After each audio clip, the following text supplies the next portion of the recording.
তোর লাইফের সব থেকে কষ্টের কথাটা শেয়ার কর আজকে, যা। কষ্টের কথা? হ্যাঁ, বল।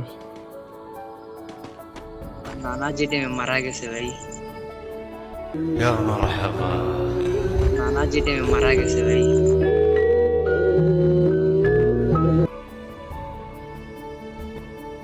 পরে? এটা আমার লাইফের সবচেয়ে বড় কষ্ট।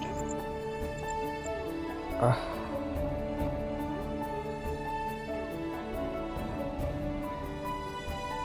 এছাড়া ভাই এই যে কষ্ট পাই বা যে কোনো অবহেলা উঠি কোনো নানা মারা গেছে